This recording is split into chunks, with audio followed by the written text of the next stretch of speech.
ये नए जमाने के चोचले हैं बहू। मेरे घर में ये सब नहीं चलेगा। अभी तो बच्चा पेट में आया है और तुम्हारी ये हालत हो रही है तो आगे क्या होगा। ऐसी ही नाजुक बनी रही तो ऑपरेशन पक्का है। अरे तुम्हारी उम्र में हमने घर बाहर के सारे काम करते करते ही 3-3 बच्चे जन्म दिए थे और एक उफ भी ना निकली मुंह से। अपनी सास शीला जी की कड़वी बातें सुनती राशि की आंखें भर आई। एक तो नया घर, नया माहौल, पहली गर्भ अवस्था और सास के ताने। एक 22 साल की लड़की जो कल तक अल्हड़ अपने घर में घुमा करती, हंसती खेलती, आज उसे एक परिपक्व महिला के समान रहने को कहा जा रहा था। किसी तरह खुद को समेट राशि रसोई में खाना बनाने चली गई।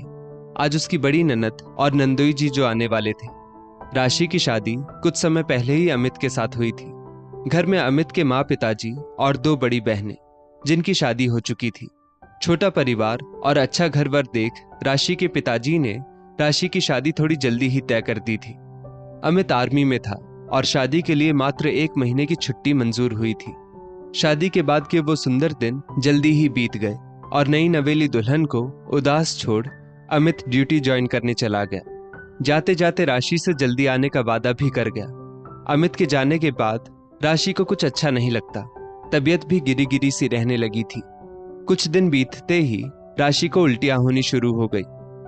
लगता है कुछ उल्टा सीधा खा लिया होगा बहू ने, किसी डॉक्टर को दिखा लाओ। ससुर जी के आदेश पर सासुमा बेमन से राशि को पास के डॉक्टर के पास दिखाने ले गई, लेकिन डॉक्टर ने जो कहा वो सुन उनकी खुशी का ठिकाना ना रहा।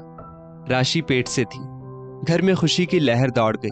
अमित ने भी जब खुशखबरी सुनी तो बहुत खुश हुआ। राशि खुश तो थी लेकिन थोड़ा घबराई भी थी। नए घर में अभी वो खुद भी कहाँ एडजस्ट हो पाई थी, ऐसे में बच्चा। अमित से जब राशि ने कहा तो अमित हंस पड़ा।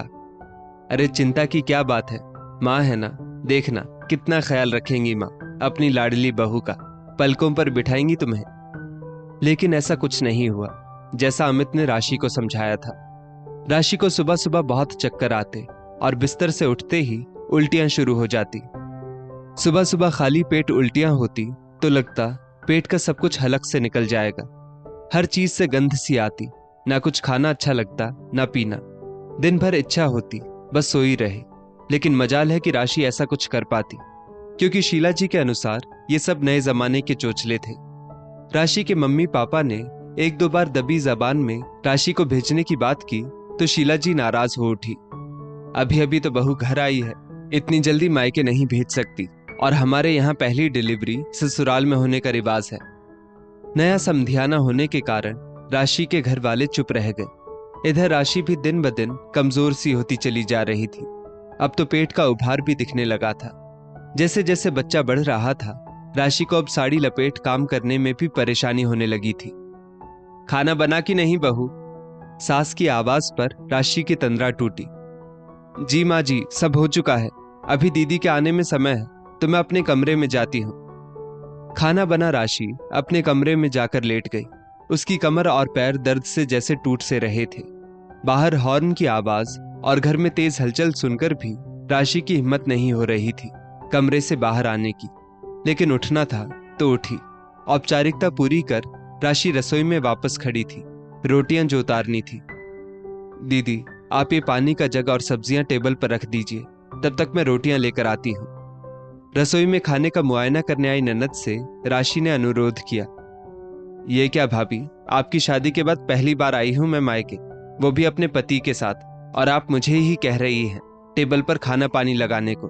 क्या कहेंगे मेरे पति कि मायके में भाभी एक दिन भी बिठाकर नहीं खिला सकती। तुनक कर ननद रूपा ने राशि को सुना दिया और निकल गई रसोई से।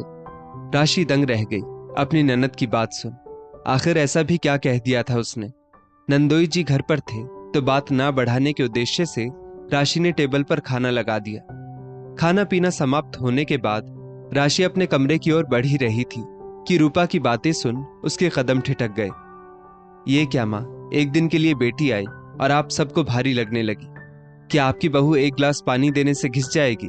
बहुत सिर चढ़ाकर रखा है भाभी को, थोड़ा लगाम खींच के रखो बहू की। अब क्या कहूँ रूपा, जब से शादी हुई है ये बीमार ही रहती है, कभी चक्कर तो कभी उल्टियां। मुझे तो घिन्न सी आती थी, ऐसे तेज आवाज कर करके उल्टियां करती थी। छी छी। माँ, आप नहीं जानती, ये सब काम से बचने के तरीके हैं, नए जमाने की बहुओं के। सारे नए चोचले सीख कर आई होगी अपनी माँ से। सास ननद की बातें सुनती राशि का सिर फटने लगा। वाह माँ जी वाह, मेरी गर्भावस्था की परेशानियां आपको नए जमाने के चोचले लगते हैं, मेरी काम चोरी लगती है। चलिए मान लिया ये मेरे काम से बचने के तरीके थे, तो कौन सा मैंने पिछले 7 महीनों में आराम कर लिया? क्या एक दिन ऐसा आया कि आपने मुझे आराम करने को कहा हो? चाहे कितने भी चक्कर आए हो या उल्टियां हुई हो, मैंने रसोई से छुट्टी नहीं ली। एक औरत, एक माँ होकर भी आपको मेरी उल्टियों से घिन आती थी, लेकिन आपने कभी सफाई तो दूर मुझे एक गिलास पानी भी नहीं दिया। माँ जी, आप तो ना मेरी सास ठीक से बन पाई, ना ही दादी, क्योंकि ना तो आपको कभी अपनी बहू की फिक्र हुई, ना ही आने वाले अपने पोते पोती की। और हाँ दीदी, मेरी माँ ने मुझे नए जमाने की सारी बातें सिखाई है, और ये भी सिखाया है कि घर परिवार में शांति कैसे बना के रखते हैं, कैसे ननदों का मान रखते हैं। तभी आज तक मैं चुप रही और अमित से भी कभी कुछ नहीं कहा, लेकिन अब मैं चुप नहीं रहूंगी। अगर एक गिलास पानी देने से 7वें महीने में मैं घिस नहीं सकती, तो स्वस्थ होकर आप भी तो नहीं घिस सकती। क्या भाभी की थोड़ी मदद कर देने से ननद का मान मायके में कम हो जाता है? माँ जी, हो सकता है कि आपको उल्टियां या चक्कर ना आए हो शुरुआती महीनों में, लेकिन इसका मतलब ये नहीं कि जो सास को हुआ हो वो बहू को भी हो। मैंने बहुत किया इस घर के लिए और बहुत सहा भी है, लेकिन अफसोस, मुझे इस घर में हमेशा मशीन ही समझा गया, जो ना कभी थक सकती है ना बीमार पड़ सकती है। लेकिन अब और नहीं माँ जी, अब मुझे आप माफ करें, क्योंकि अब मैं सिर्फ बहू नहीं हूँ, एक माँ भी बनने वाली हूँ। अब मैं सिर्फ अपने बच्चे के विषय में ही सोचूंगी। अमित को भी अब सब कुछ पता होना चाहिए, और कल ही मैं अपने मायके जाऊंगी। दृढ़ शब्दों में अपनी बात रख राशि ने उसी पल अपने भाई को कह दिया उसे लेने आने को, और अगले ही दिन मायके चली गई।